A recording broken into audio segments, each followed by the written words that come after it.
She came home rich and threw me out the same night. I was fixing the loose hinge on the kitchen cabinet when my phone rang.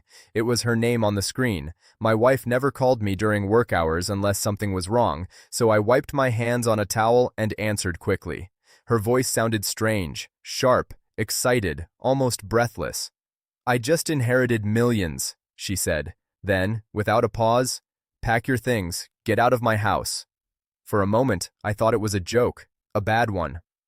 I laughed once, waiting for her to join in, but the silence on the other end was heavy and deliberate. "I'm serious," she added. "I'll be home in an hour. I want you gone." The line went dead.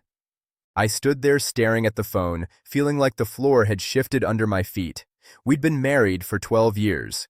Not perfect years, but real ones. Shared bills, late-night arguments, quiet breakfasts, and the kind of understanding that comes from knowing someone's flaws and choosing them anyway. Or so I thought. When she came home, she wasn't alone. Two men in suits followed her inside like shadows. She barely looked at me as she walked past, heels clicking confidently against the floor. "This is my legal team," she said casually. "They'll explain everything." Explain what? That the house we bought together was suddenly hers? That the life we built had an expiration date I was never told about? Apparently, her estranged aunt, someone she had barely spoken to in years, had passed away overseas. No children, no close relatives. Somehow everything went to my wife. Properties, investments, cash. More money than I could even imagine.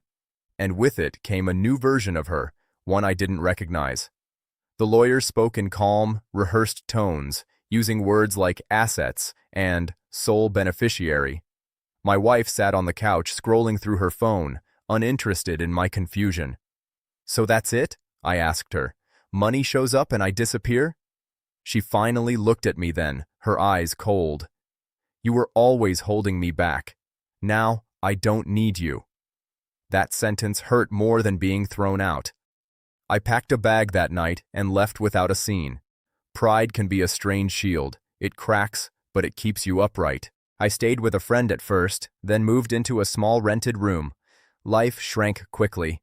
No more shared dinners, no familiar routines, just silence and long nights replaying moments I thought meant something.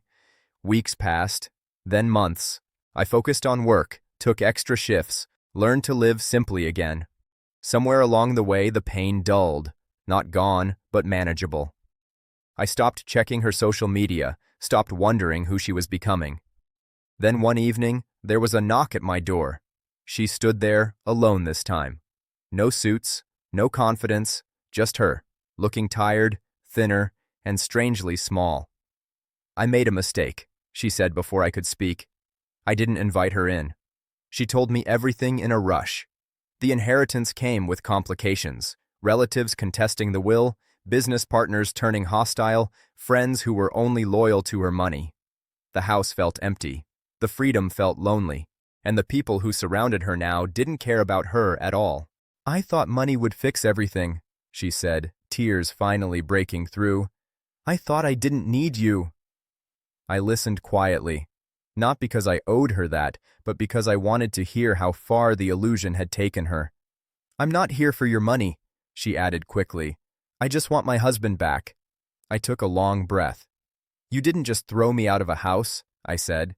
"You threw me out of your life. That wasn't a mistake. That was a choice." She cried harder then, but something inside me stayed calm. I realized I wasn't angry anymore. I was clear. "I loved you when we had nothing extra," I continued, "and you decided I was disposable the moment you had everything." She asked if we could start over. I told her no. Some doors don't close loudly, they close cleanly. She left that night, and I didn't follow her. Life didn't suddenly become easy after that, but it became honest. I rebuilt myself slowly. New goals, new routines, a quieter confidence. I learned that being valued isn't about how much you bring to the table financially, but how much respect you're given when the table changes. Months later, I heard through mutual friends that she sold the house and moved abroad. The money was still there, but the glow around it had faded.